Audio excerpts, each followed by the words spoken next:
오늘 우리에게 주신 하나님의 말씀은 민수기 14장 36절에서 45절까지 말씀입니다. 모세의 보냄을 받고 땅을 정탐하고 돌아와서 그 땅을 악평하여 온 회중이 모세를 원망하게 한 사람 곧 그 땅에 대하여 악평한 자들은 여호와 앞에서 재앙으로 죽었고 그 땅을 정탐하러 갔던 사람들 중에서 오직 눈의 아들 여호수아와 여분의 아들 갈렙은 생존하니라. 모세가 이 말로 이스라엘 모든 자손에게 알림해 백성이 크게 슬퍼하여 아침에 일찍이 일어나 산 꼭대기로 올라가며 이르되 보소서 우리가 여기 있나이다. 우리가 여호와께서 허락하신 곳으로 올라가리니 우리가 범죄하였음이니이다. 모세가 이르되 너희가 어찌하여 이제 여호와의 명령을 범하느냐. 이 일이 형통하지 못하리라. 여호와께서 너희 중에 계시지 아니하니 올라가지 말라. 너희의 대적 앞에서 패할까 하노라. 아말렉인과 가나안인이 너희 앞에 있으니 너희가 그 칼에 망하리라. 너희가 여호와를 배반하였으니 여호와께서 너희와 함께하지 아니하시리라 하나 그들이 그대로 산 꼭대기로 올라갔고 여호와의 언약궤와 모세는 진영을 떠나지 아니하였더라. 아말렉인과 산간지대에 거주하는 가나안인이 내려와 그들을 무찌르고 호르마까지 이르렀더라. 아멘. 이 말씀을 가지고 하나님을 위하여 라는 제목으로 말씀 전하도록 하겠습니다. 우리는 살아가면서 셀 수 없이 많은 후회들을 합니다. 그때 그러지 말았어야 했는데, 그때 다른 선택을 했어야 했는데, 그때 그 말만큼은 하지 말았어야 했는데 내가 왜 그랬을까? 하지만 이미 뱉어버린 말과 행동은 주워 담을 수 없죠. 말과 행동에는 그렇게 언제나 책임이 따릅니다. 중요한 것은 후회에 머물러 있는 것이 아니라 잘못을 분석하고 다시는 그런 일이 일어나지 않도록 노력하는 것이 필요하겠죠. 오늘 이스라엘의 후회와 잘못 두 가지를 분석해보고 그러한 잘못을 따르지 않는 시간 되기를 원합니다. 첫 번째입니다. 누구를 위한 슬픔인가? 원망의 결과로 약속의 땅에 들어가지 못하게 된 이스라엘. 모세가 이 말을 알리자 백성들이 크게 슬퍼합니다. 그런데 이들의 슬픔은 누구를 위한, 무엇에 대한 슬픔이었을까요? 자신들의 원망으로 하나님의 마음을 아프게 한 사실에 대하여 슬픈 하나님을 위한 통곡이었을까요? 아니었습니다. 자신들의 원망이 엄청난 불신앙이며 범죄라는 사실을 깨닫고 흘린 죄 자체에 대한 회개의 눈물이었을까요? 아닙니다. 그저 약속의 땅에 들어가지 못하는, 그렇게 광야에서 죽어야만 하는, 자신들이 얻고 싶은 것을 얻지 못한 것에 대한 자신들의 상실에 대한 슬픔이며 통곡이었습니다. 이들은 그 슬픔 앞에 그제서야 아침에 일찍 일어나 산 꼭대기에 오릅니다. 그리고 부르짖습니다. 보소서, 우리가 여기에 있나이다. 하나님 잘못했어요. 우리가 범죄한 거 인정합니다. 그러니 한 번만 봐주세요. 얼마나 간절하게 하나님을 찾았을까요? 그렇게 간절한 그들을 바라보며 하나님은 어떤 마음이셨을까요? 거봐, 말 안 들으니까 그렇게 되지. 쌤통이다 이놈들아 이러셨을까요? 아니면 그렇게 간절하게 회개를 해? 기특하네, 흐뭇하게 바라보셨을까요? 아니요. 이들의 슬픔과는 비교할 수 없을 만큼 하나님은 슬프셨습니다. 회개라 말하지만 회개가 없는, 그저 자신들의 슬픔을 벗어나고 싶은, 자신들의 상실을 다시 복구하고 싶은 이기적이고 껍데기뿐인 회개요, 간구요, 부르짖음이었습니다. 사랑하는 대상이 껍데기로 자신을 찾아오는 것만큼 슬픈 일이 있을까요? 사랑하는 사람의 마음을 갈기갈기 찢어놓고는 미안하다, 잘못했다, 그러니 나에게 손해는 입히지 말아라. 이들의 슬픔은 오로지 자신들만을 위한 슬픔이었습니다. 이들의 슬픔에 하나님의 슬픔은 없었습니다. 우리의 삶은 어떻습니까? 슬프게도 슬픈 일이 참 많이 찾아오죠.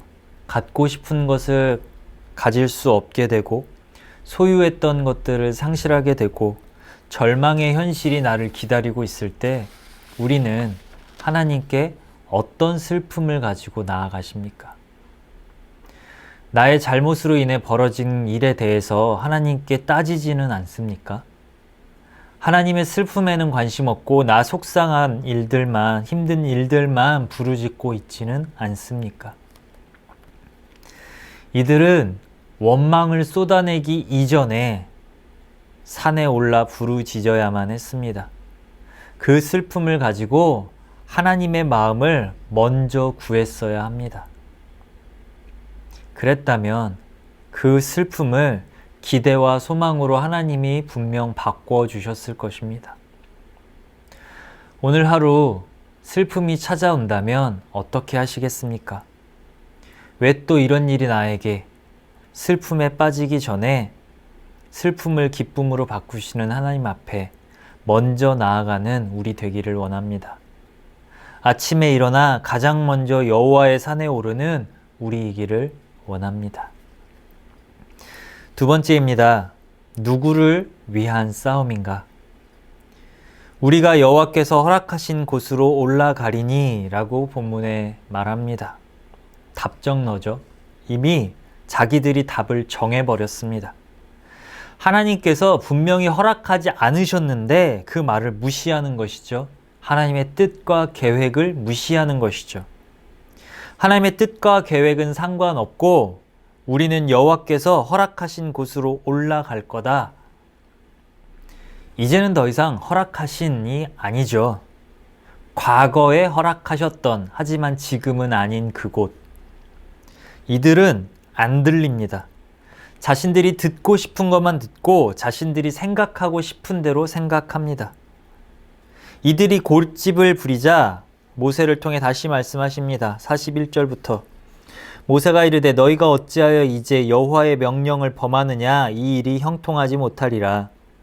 여호와께서 너희 중에 계시지 아니하니 올라가지 말라. 너희의 대적 앞에서 패할까 하노라. 아말렉인과 가나안인이 너희 앞에 있으니 너희가 그 칼에 망하리라. 너희가 여호와를 배반하였으니 여호와께서 너희와 함께하지 아니하시리라 하나.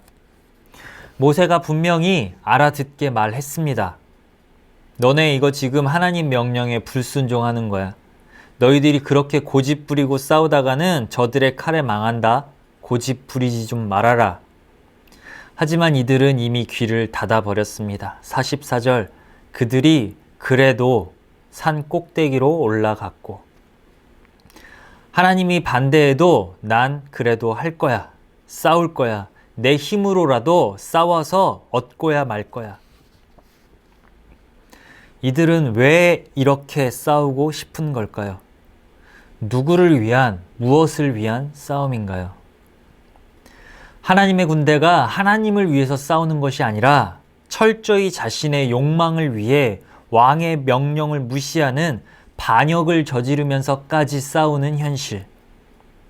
그 결과는 처참한 패배만 있을 뿐입니다. 우리는 삶을 종종 전쟁으로 비유합니다. 그 속에서 우리는 누구를 위해, 무엇을 위해 싸우고 있습니까? 말로는 하나님을 위해 싸운다고 하지만 정작 나 자신의 원함을 위해 싸우고 있지는 않습니까? 나의 싸움에 하나님이 함께하고 계십니까? 우리가 정한 답을 내려놓기 원합니다. 하나님만이 인생의 답이십니다. 우리의 답을 내려놓을 때 인생의 답을, 주님이 주시는 승리의 답을 얻게 될 것입니다. 오늘 하루 하나님과 싸우기 원하십니까? 말씀의 순종함으로 내 힘이 아닌 말씀의 능력으로 살아갈 때 오늘 하루 승리의 하루가 될 것입니다. 그렇게 우리 삶에 말씀의 기념비가 세워질 것입니다. 나를 위해 슬퍼하지 말고 나를 위해 싸우지 말고 오직 하나님을 위하여 살아가는 오늘 되기 원합니다.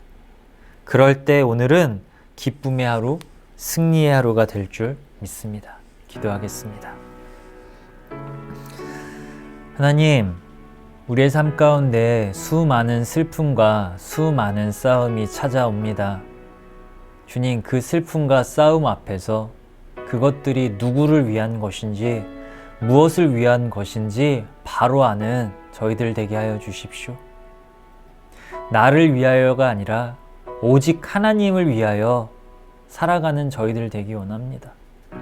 주님이 우리의 정답이심을 깨닫고 우리의 모든 것들을 내려놓고 나의 슬픔이 아니라 하나님의 슬픔을 먼저 생각하며 나를 위한 싸움이 아니라 하나님을 위한 싸움을 먼저 생각하는 그런 하나님 나라의 자녀다운, 백성다운, 군사다운 그러한 하루를 살아갈 수 있도록 오늘 하루 인도하여 주시옵소서. 예수님의 이름으로 기도드립니다. 아멘.